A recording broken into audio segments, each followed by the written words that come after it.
Olá, pessoal. Eu sou o professor Guilherme Santinho, da disciplina Legislação Trabalhista e Previdenciária, e hoje falaremos sobre a unidade 1, que é empregado e tipos de trabalhador dentro do módulo 2. Muito bem. Pessoal, inicialmente, como nós verificamos nos módulos anteriores, nós falamos a respeito da questão do trabalho, do direito do trabalho, sobre os princípios, sobre as questões relacionadas à origem. E percebemos que existe uma atividade, né, que é a atividade de prestação de serviço, que merece um tratamento diferenciado pela legislação brasileira, de forma que esse trabalhador precisa de uma proteção do Estado. Acontece que não são todos os trabalhadores que estão dentro do direito do trabalho. Exato.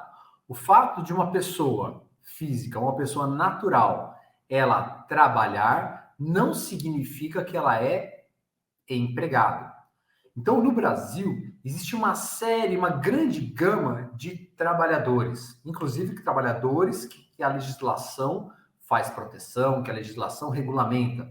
Mas existe apenas um tipo de proteção específica, tá? E a proteção específica envolve a figura do empregado, tá? Então, o grande objetivo aqui nosso é vocês entenderem essa figura do empregado e como essa figura do empregado ela se diferencia em relação aos demais tipos de trabalhadores.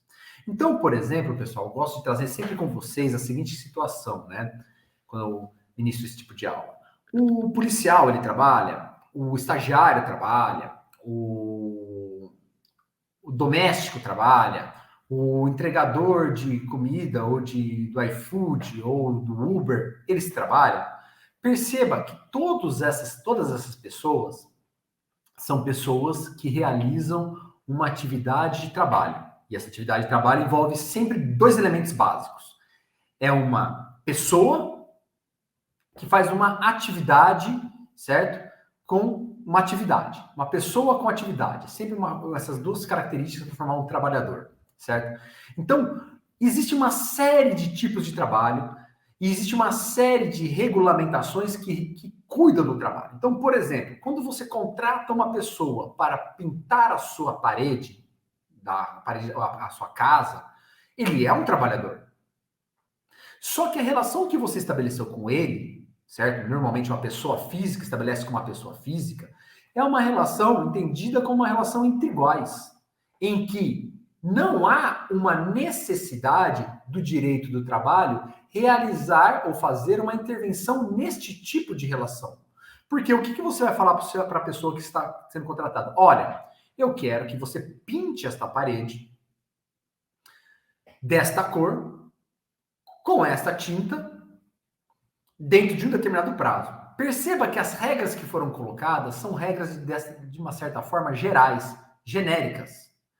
Não são regras específicas como qual roupa que você vai usar, por onde você vai começar a pintar, como que você vai misturar a tinta. Você quer uma parede pintada. Você até pode estabelecer alguns critérios, mas normalmente você não vai ter um critério tão específico a ponto de gerenciar ou determinar como que aquela pessoa vai fazer aquele trabalho. Certo? Então, esse é para um tipo de trabalhador. Temos outros tipos de trabalhadores, como, por exemplo, o estagiário. O estagiário, a gente vai verificar mais para frente, que é uma figura que ele é um trabalhador, de certa forma, sim, só que ele é também um trabalhador que visa uma aptidão para aperfeiçoamento educacional da atividade que ele está estudando. Então, existe uma característica um pouco diferente. Temos agora também uma figura que, por exemplo, temos uma pessoa que trabalha de forma voluntária. Eu vou até uma entidade, numa entidade sem fins lucrativos, para prestar com o meu tempo de contador, para auxiliá-los a ter uma contabilidade melhor, que eu quero contribuir de alguma forma, ou eu sou um professor aposentado e eu quero trabalhar para aquelas pessoas, tá? Então, é muito importante nós termos em mente que existem uma grande quantidade de trabalhadores, mas no direito do trabalho, então existe apenas um tipo, que é o empregado. Então, Esse tipo específico, né, que envolve o empregado, ele diferencia o empregado do empregador. Porque esse tipo específico de trabalho, quando você cria a figura do empregado, você cria também a figura do empregador. É muito interessante a gente fazer essa relação em que tem o tipo específico do empregado que é versus o tipo específico do empregador. Por que eu falo essa figura de diferenciação entre empregado e empregador? Porque quando você tem diversas formas de trabalho, por exemplo, quando você contrata uma pessoa para trabalhar na sua casa, você é o contratante e outro é prestador de serviço. Tem outros nomes que podem ser dados para isso. Quando você contrata um estagiário, você normalmente é o concedente e outro estagiário. Então, a relação de trabalho, ela envolve diversas formas de trabalho, mas a mais relevante é a forma de trabalho que nós vamos estudar aqui, é a forma de trabalho específica empregado, que tem sempre a figura do empregado e do empregador. Nos nossos próximos slides, nós vamos falar da figura do empregado que compõe ele. E também nós falaremos das figuras de outras características de trabalhadores e o que diferencia esses trabalhadores do empregado. Tá ok, pessoal? Vamos lá. Muito bem.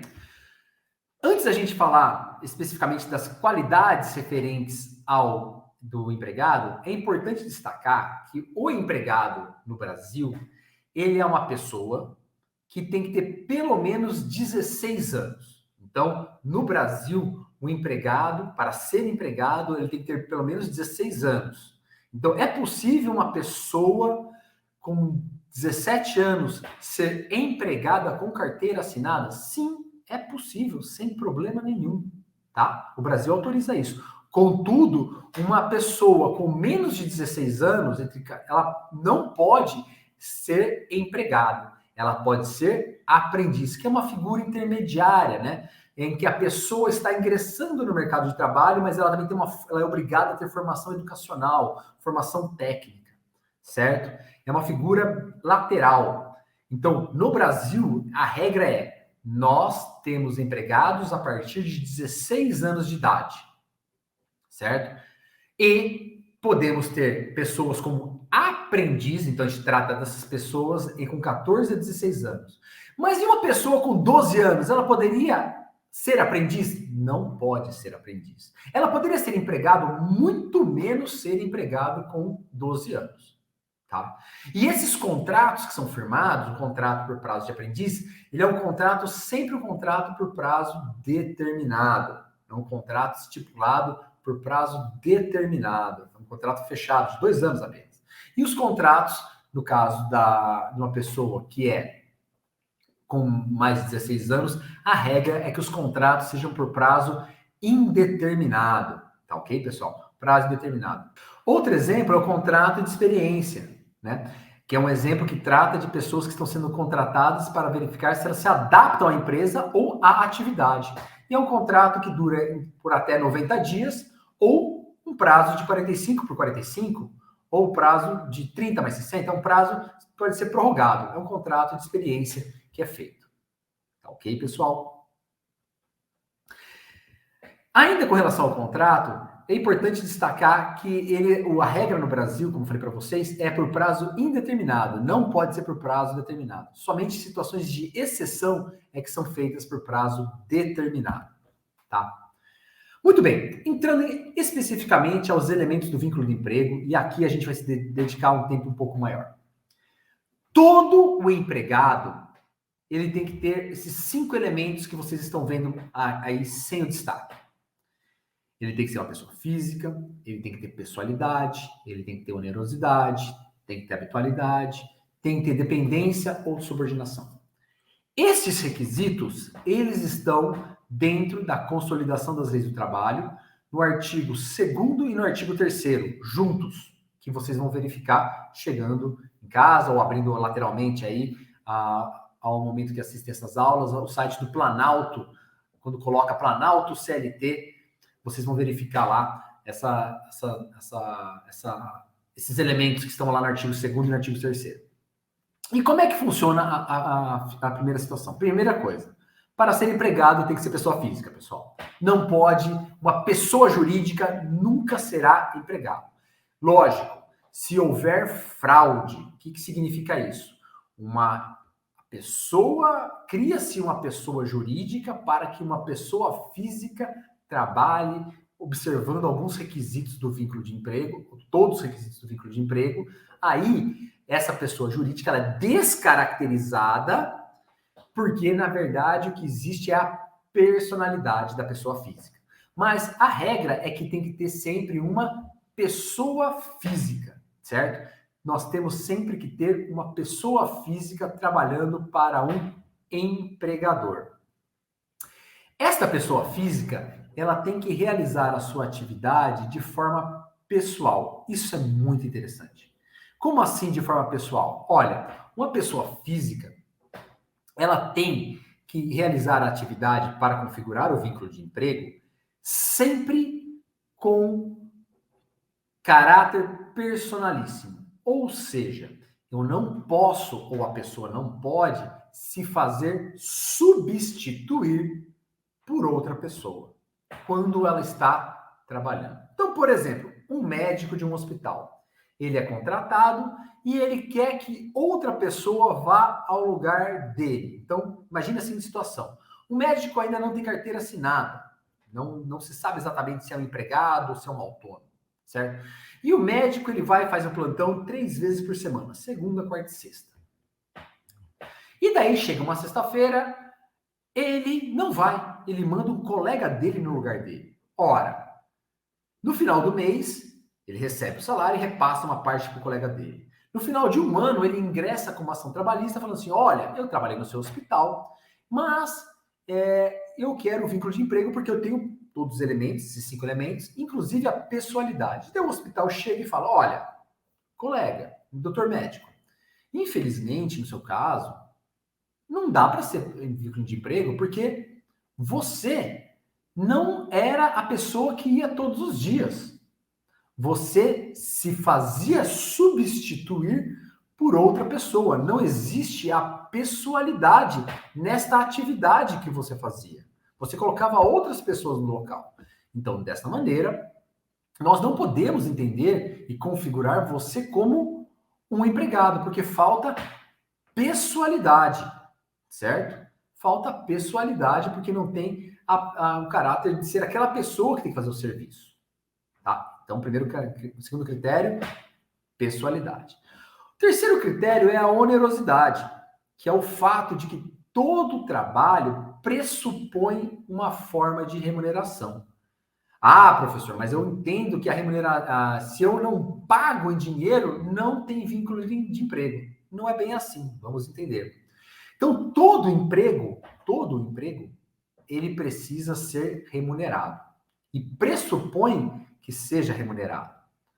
Não existe, a ideia é que no Brasil não existe trabalho em que uma pessoa se aproveita daquilo para produzir riqueza sem que remunere a pessoa que produz ou ajuda a produzir aquela riqueza. Certo? Ah, ele está me ajudando.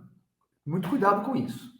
Então, olha só, você tem uma empresa, uma loja, e todo dia na loja tem uma pessoa que fica lá na frente, chega lá na frente e ele acaba falando para as pessoas, bom dia, boa tarde. Daí você acaba gostando da pessoa e fala assim, fique aí, fique trabalhando aí na porta, fale bom dia, as pessoas gostam de receber o bom dia de você é uma pessoa alegre. E se você ficar aí, eu te dou uma refeição e te dou ainda o dinheiro do passe para você ir voltar. Perceba, pessoal, que você está remunerando. Você está pagando aquela pessoa para fazer uma atividade. Mas não é dinheiro. Não tem problema. O direito do trabalho aceita que, mesmo não sendo dinheiro, outras formas de pagamento, que a gente chama de salário in natura ou salário utilidade, configura forma de remuneração. Então, se você eventualmente oferece para aquela pessoa, olha, eu não posso te pagar, mas eu, por exemplo, te dou produtos do meu supermercado. Você pode entrar aqui e pegar até R$100 em produtos de limpeza, alimentação por dia de trabalho. Nossa senhora, a pessoa então está recebendo como produto? Sim. É uma forma de remuneração. E ela está recebendo esse valor desta maneira, como se fosse um empregado. Então, temos aqui que pessoa física, a pessoalidade, certo? Tem que ser personalíssimo o trabalho, tem que ter onerosidade, ou seja, ela tem que receber por aquilo. O terceiro elemento é a questão da habitualidade, tá? É a questão da frequência com que ela vai. Esse é um conceito dinâmico, tá? Não é possível você falar assim, quantos dias por semana configura uma pessoa com habitualidade ou com frequência no trabalho. Isso vai depender muito da atividade que a pessoa realize. Por exemplo, no caso do empregado doméstico, o empregado doméstico que trabalha 3 vezes por semana na mesma casa já configura vínculo de emprego, porque já tem a habitualidade, todo 3 por semana. Se ele for 2, não configura. Se for 4, configura. Se for 3, configura. Se for 7, configura, porque tem a habitualidade de trabalho. Porém, olha que interessante. Se você tem um restaurante, eu sou empregador, e meu restaurante somente abre sexta, sábado e domingo. E o meu garçom só trabalha sexta e sábado. No domingo é uma outra pessoa. Se ele vai, mesmo que ele vá 2 vezes por semana, perceba que nós estamos diante de uma situação em que há uma habitualidade. Afinal, meu restaurante só abre 2 vezes por semana. Se eu abro 2 vezes por semana, perceba que aquele empregado, quando vai lá trabalhar essas 2 vezes por semana, ele será um empregado. Porque ele trabalha 2 vezes por semana, mas meu negócio abre 2 vezes por semana, ou até 3 vezes por semana. Mas o fato é que ele está lá na maioria dos dias dentro daquela minha atividade de trabalho. Tá? Um outro caso que a gente verifica, que é muito comum também, pessoal, são atividades sazonais. Então, por exemplo, atividades que só abrem num período de férias ou em determinado período do ano. Ora, o fato de abrir em determinado período do ano e a pessoa trabalhar durante 3, 4 semanas de forma contínua, já é possível, mas depois não trabalha mais, durante aquele período de 3, 4 semanas, ela teve vínculo de emprego. Então, a habitualidade é um conceito dinâmico e que depende muito da atividade de trabalho e da atividade que o empregado realiza. E, por fim, temos o último elemento e o principal elemento para a configuração do vínculo de emprego, que é a subordinação. Ou seja, o fato de que o empregado ele está sujeito às ordens do empregador. A forma com que o empregado trabalha, certo? A organização que o empregador determina, as punições que o empregador determina quando não são observados, a organização e a forma com que é trabalhado, isso configura o elemento subordinação. A subordinação ou dependência, é a principal característica que configura o vínculo de emprego. Certo, pessoal? É a principal característica que configura o vínculo de emprego. E esta subordinação não é apenas a subordinação econômica. Por exemplo, o fato de eu depender de uma pessoa, porque ela é a minha única fonte de renda, eu estou subordinado àquele salário, não é um elemento que configura o vínculo de emprego. O que configura principalmente o vínculo de emprego com relação à subordinação é o fato de receber ordens do empregador exercer sua atividade de fiscalizar, organizar e coordenar a atividade produtiva. A gente vai falar um pouco mais sobre isso numa próxima aula, tá? E essas são as principais características que configuram o vínculo de emprego. Então, olha que interessante. Para configurar um vínculo de emprego, e como a gente verificou no slide anterior, para configurar o contrato de trabalho, estes 5 elementos têm que estar presentes. Preste atenção no que eu falei. Estes 5 elementos, de forma cumulativa, têm que estar presente. O empregado é uma pessoa física que atua com pessoalidade, com onerosidade, com habitualidade e com dependência / subordinação. Estes são sempre os requisitos para o vínculo de emprego. Eu destaquei aqui um elemento muito importante. Parte da doutrina, que é a nossa literatura do direito, fala, e cada vez mais isso tem sido tratado principalmente pelas jurisprudências e entendimentos dos tribunais, que para configurar o vínculo de emprego, não não pode estar presente o risco do negócio. O que significa isso? Então, aqueles são 5 elementos presentes, positivos. E esse aqui é um elemento negativo. Ora, para configurar vínculo de emprego, eu, que atuo com atividade que tem como pessoalidade, onerosidade, habitualidade e subordinação, eu não posso atuar com o risco do negócio. Eu não posso estar sujeito ao risco do negócio. Eu não posso depender das atividades econômicas para realizar minha atividade. O que quer dizer isso na prática? Uma pessoa, quando vem pintar a sua casa, certo? Ela poderá ser empregada se você oferece todas essas regras, pessoalidade, onerosidade, habitualidade, dependência. Você oferece os meios. Então, você compra o material que ela vai trabalhar. Você dá o uniforme. Você exige a pontualidade. Então, olha que interessante. A pessoa somente vem e agrega para você a força de trabalho dela. Neste caso, estamos diante, provavelmente, de um vínculo de emprego. Por outro lado, se ela traz os elementos, se ela vem com o carro, traz os auxiliares, traz os equipamentos, traz as coisas, chega no horário que ela quer, certo? Ela que está sujeita ao risco do negócio.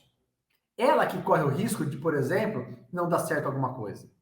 Então, o risco do negócio é o elemento que configura, que exclui a possibilidade do vínculo de emprego. Ele é um elemento negativo, certo? Também ele é conhecido como alteridade, com L, né? Alteridade, que é o fato da pessoa sofrer o risco do negócio. E o que é interessante? Porque o risco do negócio ele é um elemento essencial do empregador.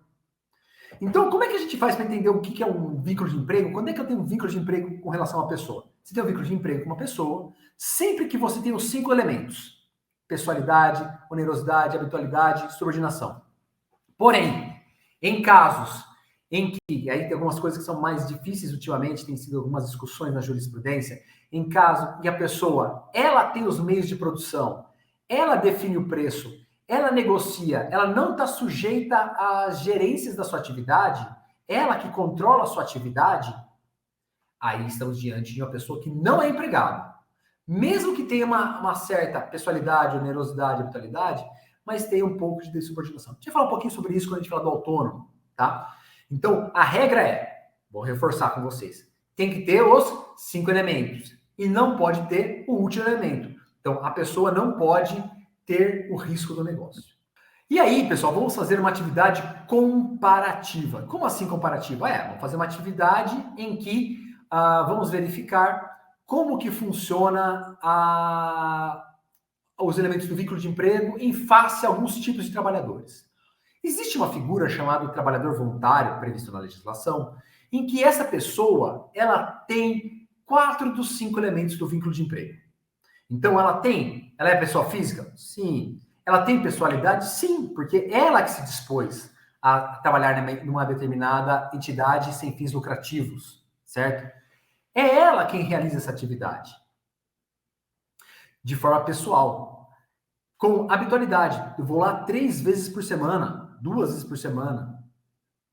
Eu recebo ordens. Olha, uma pessoa dentro da entidade sem fins lucrativos, ela vai falar o seguinte: olha, eu quero que você realize a contabilidade desta maneira. Você tem que estar neste horário aqui e deve utilizar esse crachá para se identificar, ou com o uniforme. Então, perceba que a pessoa está subordinada às regras desta instituição sem fins lucrativos, tá? Ela faz o trabalho voluntário e ela está sujeita às regras dessa instituição sem fins lucrativos. Contudo, pessoal, ela não recebe salário. Ela não recebe salário. Poxa, mas e o fato dela ter reembolso de despesa ou ter uma alimentação? Então, pessoal, esta é a situação que, em regra, configuraria vínculo de emprego. O trabalho voluntário não configura vínculo de emprego por causa deste elemento de reembolso de despesa, por exemplo, para alimentação ou para transporte. Para a configuração do trabalho voluntário, é necessário esses 4 elementos que mencionamos. Certo? Mas também é importante destacar que o trabalho voluntário somente pode ser realizado em entidades sem fins lucrativos, certo? Em entidades sem fins lucrativos. Então, igrejas, eventualmente entidades assistenciais, ONGs, ou mesmo, e também pode ser realizado em entidades públicas. Então, você quer auxiliar uma entidade pública, uma escola pública, estadual, municipal, você quer dar aula de graça lá, não tem problema nenhum, você pode fazer isso. O que acontece é que somente configura o trabalho voluntário se você realizar esta atividade nestes locais, tá ok? E o fato deste local te reembolsar por um valor não configura trabalho voluntário. Outra figura que é importante destacar aqui, pessoal, é a questão do autônomo, né? Uma figura muito comum hoje em dia, tá? Que o autônomo, que é digamos assim, até algumas pessoas chamam como empreendedor, é a pessoa que tem até 4 elementos do vínculo de emprego. Por quê? Muitas vezes o autônomo tem pessoalidade, é pessoa física, tem habitualidade, ele recebe por aquilo, porém, pessoal, ele tem uma subordinação um pouco menor do que as outras. Por que subordinação menor? Porque o autônomo, como eu mencionei há pouco tempo, a questão do pintor, o autônomo, ele é uma pessoa que trabalha, certo? Recebe, de certa forma, ordens gerais do que vai ser feito, mas não é especificamente controlado do como que ele vai fazer aquela atividade. O pedreiro não vai ficar, o empregador, desculpa, o tomador de serviço, o contratante, não vai falar assim, senhor pedreiro, eu quero que o senhor primeiro coloque a água e depois o cimento, misture dessa maneira. Perceba que isso não é atividade da pessoa que contrata o serviço como autônomo normalmente. Isso é uma atividade que é realizada normalmente pelo empregador. E importante também destacar que o autônomo é quem sofre os riscos do negócio, certo? Então, muitas vezes eu só vou te pagar se você acabar quando você me entregar a obra. Então, o risco dele pode ser que ele receba ou não receba ao final daquela obra, certo? É diferente do empregador. Do empregado com o empregador, na verdade. Porque o empregador, mesmo que ele não venda nada do supermercado, você, como caixa, tem direito de receber o salário, independente daquilo. Um valor mínimo. O autônomo, ele está vinculado, muitas vezes, com as atividades que vão ser desempenhadas e com o desempenho daquela atividade. Então, o autônomo, ele assume o risco do negócio, ao contrário do empregado, que ele nunca assume o risco do negócio. Existem 3 requisitos que se diferenciam do trabalhador doméstico do trabalhador urbano, certo? Todos aqueles 5 estão presentes, mas tem uma diferenciação. O primeiro requisito aqui é a questão da finalidade não lucrativa dos serviços, ou seja, quando o empregado doméstico trabalha para um determinado empregador, esse empregador não pode explorar a atividade de trabalho do doméstico com atividade lucrativa, ou seja, ele não pode auferir lucro com a atividade do empregado. Outro elemento é a prestação de serviço à família ou pessoa. Sempre. Tem que trabalhar sempre para a família e sempre para a pessoa. E sempre no ambiente residencial. Então, com base nesses 3 requisitos do trabalho urbano, certo? A gente verifica que o empregado que eventualmente é contratado por uma família para trabalhar lá, para ajudar a cuidar da casa, com trabalhos domésticos, por exemplo, arrumar a casa, ser babá, ser motorista da família, certo? Ser cuidador de idosos ou cuidador de crianças. Essa pessoa que realiza estas atividades com esses elementos dentro de uma família, dentro do âmbito residencial, com uma finalidade não lucrativa, ele é um empregado doméstico. Mas olha que interessante. A partir do momento que você é um cuidador de criança e eventualmente vem um vizinho e coloca o seu empregador combina com o vizinho para cuidar da criança e o vizinho paga um valor para o seu empregador, você deixa de ser empregado doméstico. Outra situação que acontece também é quando o empregado doméstico trabalha para uma família de atividade sem lucrativa e posteriormente a família ela começa a vender bolos para fora ou fazer marmitas para fora, perceba, você está trabalhando nessa atividade e você passa a realizar uma atividade lucrativa. Então, você deixa de ser empregado doméstico. Então, o empregado doméstico, além dos 5 requisitos que nós mencionamos anteriormente, e o fato de que tem que trabalhar pelo menos 3 vezes por semana, o empregado doméstico se configura com o fato de que tem que ter sempre finalidade não lucrativa dos serviços, realizar prestação de serviço à pessoa ou à família e sempre no âmbito residencial. E esse residencial implica tanto na casa urbana, como, por exemplo, numa casa de praia ou numa fazenda. Nessas situações, estamos diante de atividade residencial. Outra figura que é importante destacar aqui para vocês, pessoal, porque é muito comum no dia a dia, principalmente pessoas que fazem cursos superiores, é a figura do estagiário. E o estagiário, ele é uma figura que é um trabalhador, mas ele não é um empregado. Importante destacar, ele não é um empregado. Por que ele não é empregado? Porque a finalidade do estagiário, quando ele faz as atividades para um local em que ele trabalha, é aprender aquele trabalho. Então, ele tem uma finalidade educativa. Tá? E o contrato de estágio, ele depende de alguns requisitos objetivos muito claros. Caso contrário, não estando presentes esses requisitos, esse estagiário, ele se torna empregado. Por que se torna empregado? Porque os 5 elementos do vínculo de emprego estão presentes. Então, para que seja um estagiário, ele tem que ser, essa pessoa tem que estar matriculada dentro de uma instituição de ensino, certo? Ou técnico ou superior. E que essa instituição de ensino, para que ele possa fazer essa atividade. O contrato desse estagiário deve ser sempre escrito e sempre tem que ter 3 pessoas envolvidas. A entidade concedente, a entidade de ensino e o aluno. Apesar de não estar escrito aí, pessoal, no slide, o aluno, né, que seria o estagiário, ele é obrigado a assinar este contrato. Então tem que ter sempre 3 pessoas. O local onde ele vai fazer o estágio, que é o estágio concedente, a entidade de ensino, que é onde ele estuda, e o aluno. Existem 2 tipos de estágio, pessoal. O estágio obrigatório e o estágio não obrigatório. O estágio obrigatório, ele não precisa ser obrigatoriamente remunerado. O estágio obrigatório não precisa ser remunerado. Por outro lado, o estágio não obrigatório, ele precisa ser sempre, de certa forma, remunerado. De que maneira remunerado?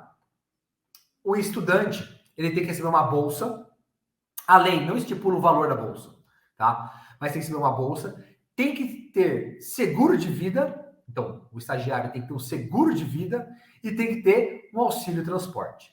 Então veja, para que o estagiário seja estagiário, né, e no caso estágio não obrigatório, ele tem que receber um valor, ele tem que ter seguro de vida e tem que ter um auxílio de transporte, tá?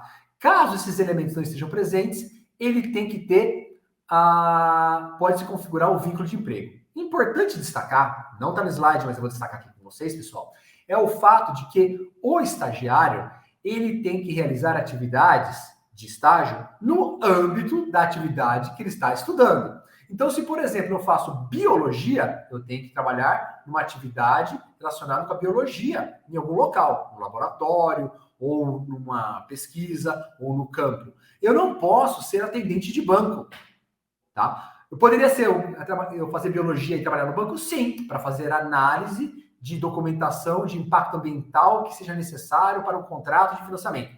Sem problema nenhum. Mas fazer atendimento ao público para vender produtos de banco, isso não pode. Então, as atividades que o estagiário realiza sempre tem que estar vinculados com a atividade de formação. Muito importante isso. Então, o estagiário que não observe esses requisitos legais, ele está sujeito a conseguir o vínculo de emprego com a entidade concedente. E a concedente está sujeita a se tornar um empregador nesta situação. Muito bem, pessoal. Essas são as informações que eu queria destacar aqui com vocês. Por hoje é só. Muito obrigado.